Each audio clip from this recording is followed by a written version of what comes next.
Let me ask you something. Solitude is not loneliness. These two words are often thrown into the same emotional basket, but they could not be more different. Loneliness is a void, an ache, a feeling of disconnection from the world and from others.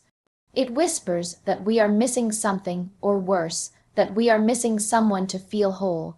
Solitude, on the other hand, is a deliberate choice.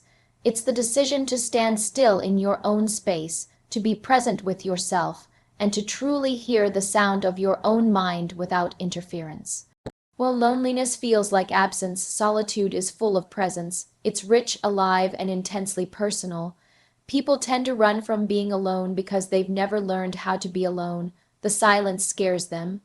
The lack of distraction leaves them face to face with their thoughts, and for many, that's a terrifying place. So they fill their days with noise, with people, with social media, with constant connection that feels like comfort, but often acts as camouflage. We've been conditioned to think that being alone equals being unwanted, unworthy, unloved, but that's a lie society tells to sell connection as currency. The truth is, solitude is not a punishment, it's a privilege. In solitude, we find the space to think without interruption. We're no longer editing our words for someone else's ears, or adjusting our behavior for someone else's comfort. We are raw, we are real. We are uninterrupted, and in that sacred space, we can finally ask ourselves the hard questions. What do I really want? What do I believe? Who am I without anyone watching? Those answers don't come in the middle of a crowd. They come when it's just you and your breath and the hum of your own being. Solitude is a mirror, one that doesn't lie. When you look into it, you don't see who the world wants you to be. You see yourself, stripped of titles, roles, and expectations. That kind of honesty can be confronting, but it's also liberating, because once you've faced yourself in solitude, no crowd can sway you, no opinion can define you, and no absence can break you. Loneliness says, you are alone because something is missing. Solitude says, you are whole even without anyone else. Imagine that, being whole, not because someone else completed you, but because you sat in your own company long enough to realize you were never broken. You just hadn't been listening to yourself. Solitude allows you to reconnect with your intuition, your creativity, your strength. It sharpens your instincts. It strengthens your resilience. When you are comfortable in solitude, you are dangerous in the best possible way, because you are no longer dependent on anyone else for your peace. Solitude doesn't just reveal your strengths. It also exposes your fears, your doubts, your wounds. But that's the point. In solitude, there's nowhere to run from them.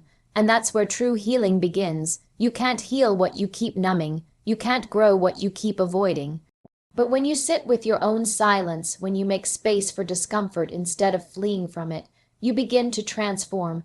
You start building emotional endurance, mental clarity, and most of all, self-trust. How many people walk through life never really knowing themselves because they've never spent time alone?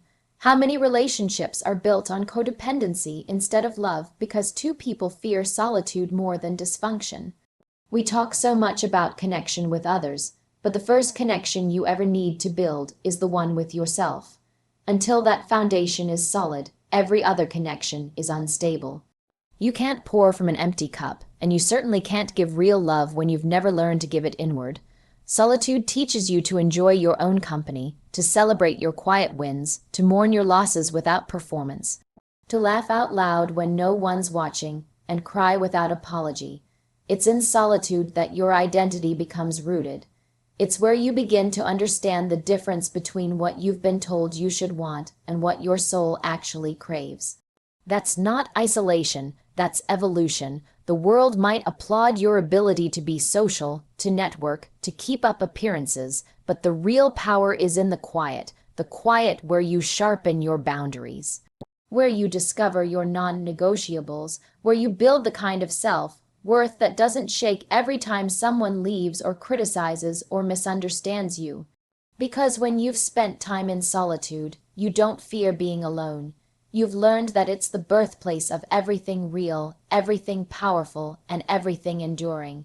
Would you like this adapted for a voiceover or turned into a visual post as well? Silence is where your inner voice gets louder. In a world addicted to noise, distraction, and constant motion, silence has become a rare and often uncomfortable experience. We're surrounded by sound notifications buzzing, people talking, content playing, opinions shouting. The noise never seems to stop, and yet, when the world finally quiets down, something magical begins to happen. In the absence of external chaos, our internal truth starts to rise. The voice within us, so often drowned out, finally gets the space to speak. Most people aren't afraid of silence because it's empty. They're afraid of it because it's full of thoughts, full of feelings, full of truths that have been pushed down, ignored, or postponed. When you sit in silence, you come face to face with yourself. Not the version you present to the world, not the one molded by expectations, but the raw, honest, unfiltered version of you. And in that quiet, your inner voice, which has always been there, begins to speak more clearly. That voice doesn't shout. It doesn't demand attention like the world around you. It whispers, it nudges, it invites, but you have to choose to listen. That's the power of silence. It opens the channel between your surface, level thoughts, and your deeper knowing. It's in the quiet that you begin to hear your intuition. It's in the pause that your soul has room to breathe and respond. Without that stillness, it's easy to confuse what you want with what you've been told to want. It's easy to mistake noise for clarity, reaction for direction. We've been conditioned to believe that movement equals progress and volume equals power, but the greatest revelations often come in moments of stillness. Think about it. How many of your most powerful realizations, your clearest decisions, your truest insights came when everything around you was finally still? Silence doesn't create your inner voice. It simply reveals it. It takes away the clutter, the distractions, the need to constantly explain, compare, or perform. In silence, you learn how to listen not just to words, but to feelings. You begin to notice what sits right in your chest and what doesn't. You become more attuned to your own rhythms. You start asking better questions, not just what should I do, but what feels aligned. You no longer rely on the outside world to tell you what to believe or who to be. Instead, you return to yourself and ask, what is true for me? That kind of clarity doesn't come when you're scrolling, rushing, performing, or people-pleasing. It comes when you sit, breathe, and allow yourself to feel. Silence makes you honest. You can't lie to yourself when there's no one else to convince. In that honesty, there's a reckoning, but there's also liberation. You realize that you've always known the next step. You've always known when something didn't feel right. You've always had access to the truth. You just needed to turn down the volume of the world to hear it. There is a certain strength that comes from embracing silence. It takes courage to be still when everything in you wants to run. It takes maturity to listen instead of react. It takes self-trust to believe that your inner voice is worth hearing, but the more you listen, the louder it gets. And over time, that voice becomes your compass, not because it always leads you down the easiest path, but because it leads you down the most authentic one. Silence is also where your creativity is born. It's where ideas emerge not forced but flowing. It's where visions become clear, not clouded by comparison or criticism. It's where problems begin to solve themselves, not because they disappear, but because your perception shifts. When you remove the noise, you begin to see things as they are, not as others have told you they should be. In silence, you remember that you are not just a consumer of the world's noise. You are a creator of your own story. That story is already within you, waiting to be told, but it won't compete with the noise. It waits for the quiet moment when you finally turn inward and say, I'm ready to listen. So if you ever feel lost, overwhelmed, uncertain, find the silence. Go there not as a retreat, but as a return to the voice that has always been with you. A voice that doesn't need permission, praise, or perfection. It just needs space. And when you give it that space, you'll find that everything you were looking for out there was already waiting inside of you, just waiting to be heard. Would you like this formatted for a podcast or voiceover as well? The greatest strength is knowing you don't need anyone to validate your worth. This concept, though often quoted, holds a depth of psychological, emotional, and practical truth that many overlook. Human beings are inherently social creatures, shaped by interaction and conditioned by societal expectations. From early development, we are taught to seek approval from parents, teachers, peers, and eventually society at large. While this feedback can be helpful in building self-awareness and social adaptability, it becomes problematic when external validation becomes the primary source of self-worth. Validation from others, though sometimes affirming, is ultimately unstable. It is contingent upon variables outside of one's control, moods, biases, personal preferences, or even societal trends. When your confidence is built on these shifting foundations, it becomes fragile. A single negative comment, rejection, or misinterpretation can trigger doubt, anxiety, or the need to overcompensate. In contrast, when a person internalizes their sense of value, recognizing their abilities, beliefs, and purpose without requiring external affirmation, they gain a level of autonomy that cannot be easily undermined. This internal self-assurance is not arrogance or detachment. It is a mature form of self-recognition that comes from introspection and emotional stability. It means that even in the absence of applause, acknowledgement, or support, one can continue to act with integrity and direction. Knowing you do not need validation does not mean you reject feedback or connection. It simply means your identity is not dependent on it. It enables you to hear criticism objectively, filter praise wisely, and make decisions based on your principles rather than public opinion. Individuals who cultivate this strength tend to lead with greater clarity and resilience. In professional settings, they make decisions based on long-term value rather than short-term approval. They are less susceptible to peer pressure and groupthink and more willing to take calculated risks. In personal relationships, they avoid codependency and emotional manipulation, choosing instead to engage from a position of self-awareness and mutual respect. This level of independence allows for healthier boundaries, clearer communication, and more authentic connections. There is also a significant psychological component to this strength. Studies in cognitive, behavioral psychology have shown that self-validation is critical to emotional regulation and mental health. People who constantly seek validation are more prone to anxiety, depression, and identity confusion, especially when their perceived value fluctuates based on others' reactions.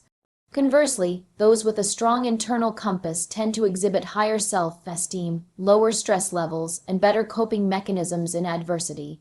They are less reactive and more proactive in addressing challenges because their decisions are not dictated by the fear of rejection. From a developmental standpoint, the ability to self-validate often emerges through personal growth, life experience, and deliberate practice. It requires confronting uncomfortable truths, developing emotional literacy, and building confidence through consistent action. It also involves unlearning many social messages that equate value with popularity, appearance, or status. These untruths, perpetuated by media and cultural norms, distort the perception of success and belonging. Reclaiming autonomy in this context means learning to define yourself by your own standards, whether or not they align with external metrics. In environments that prioritize performance and visibility, the absence of validation can feel like failure. However, those who understand their own worth are able to persevere without immediate reward or recognition. They are internally motivated, focused on progress over praise. Their strength lies in their consistency and self-discipline, not in how often others applaud them. They are more likely to maintain direction during times of uncertainty because their foundation is internal, not situational. Furthermore, when individuals stop seeking validation, they begin to contribute more authentically. Without the pressure to conform or impress, they can offer ideas that are original, take stands that are principled, and work in ways that are sustainable. Their value comes from contribution, not consumption of praise. In leadership, this translates to integrity, in art to originality, in relationships to stability, and in life to fulfillment. The strength of not needing validation does not imply isolation or superiority.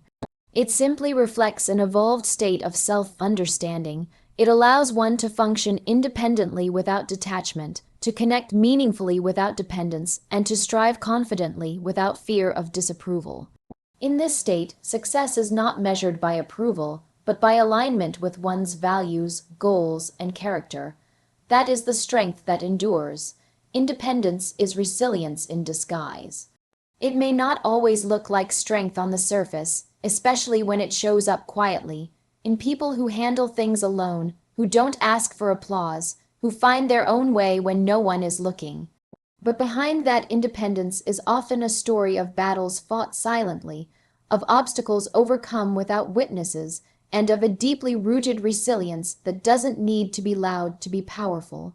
Independence is not just the ability to stand on your own, it is the capacity to remain standing when everything around you suggests you should fall.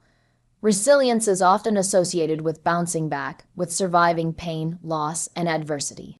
But what we fail to recognize is that independence is one of the strongest forms of that survival. It's the way people continue moving forward when no safety net is beneath them.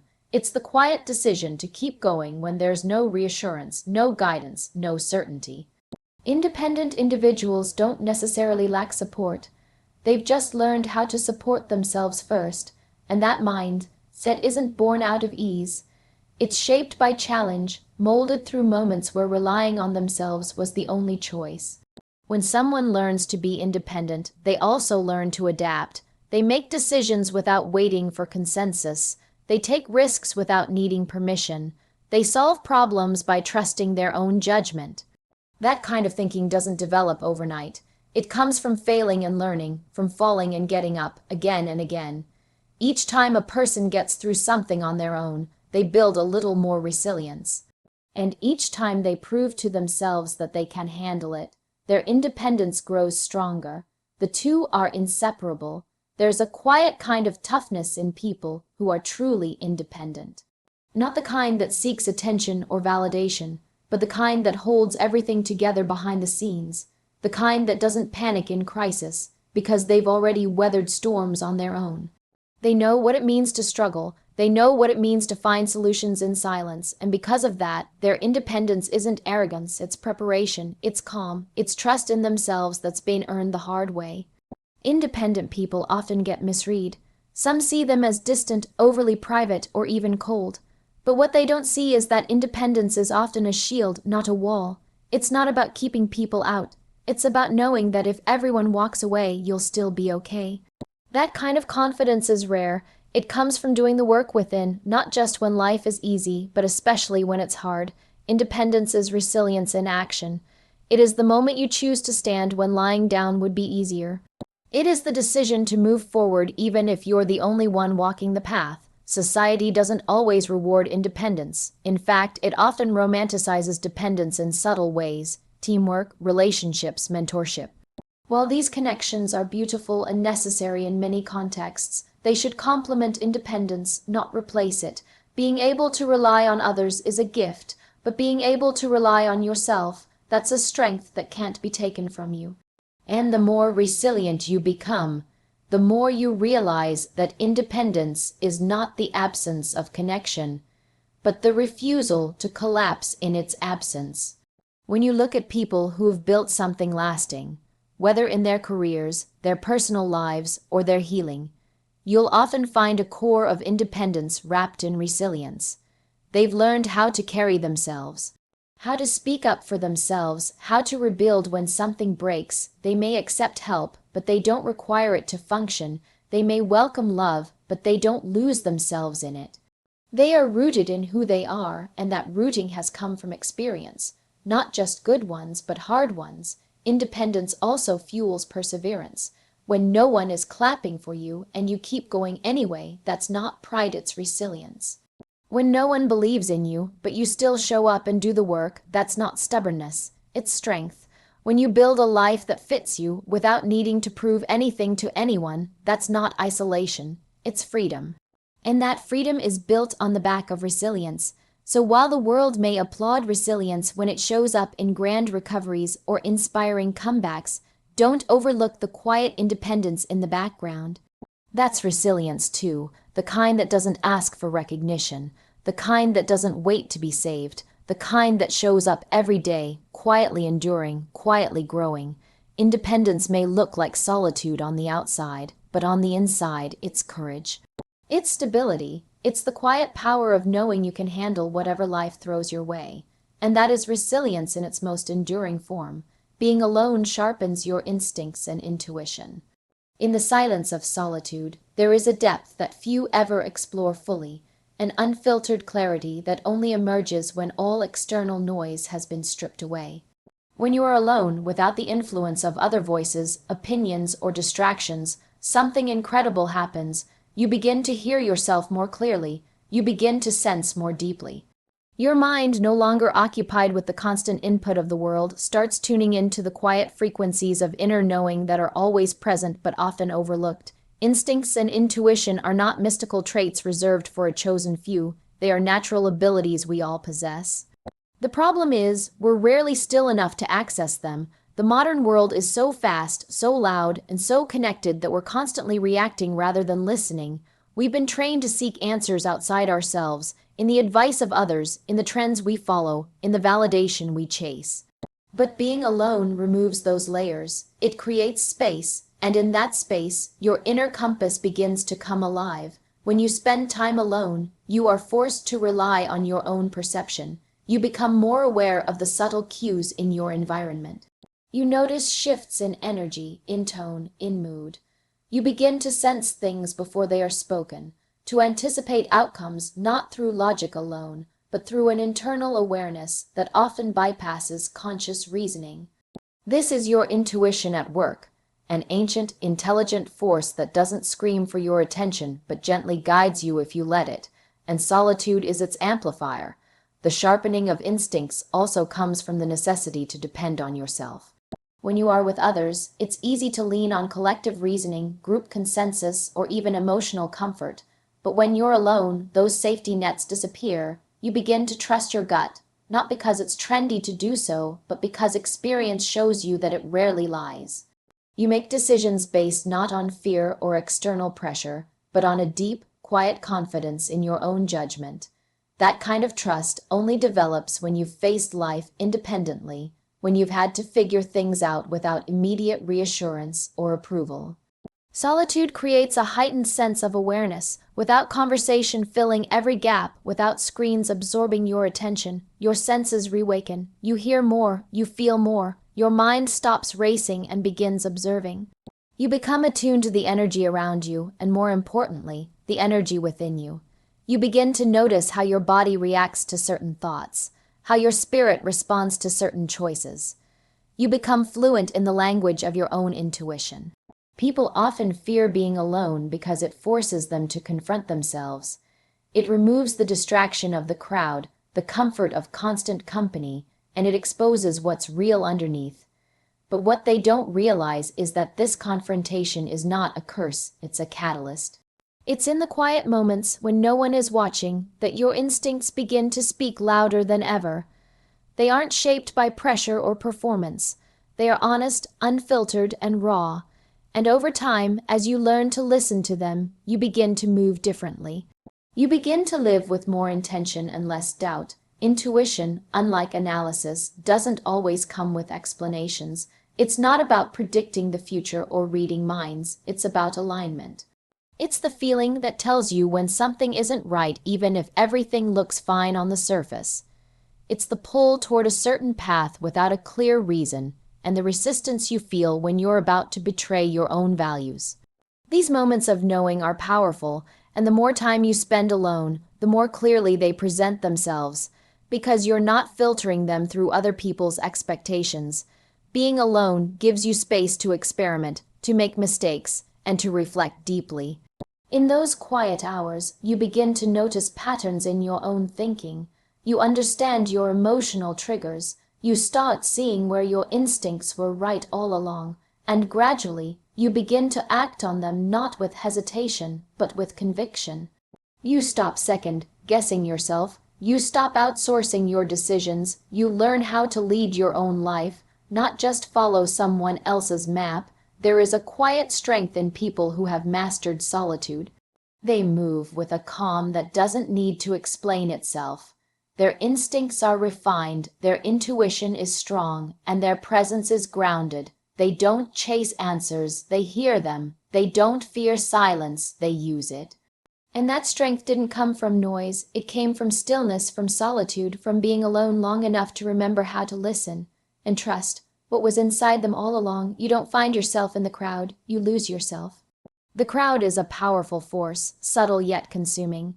It pushes you to conform, to blend in, to wear the masks that feel safe in public.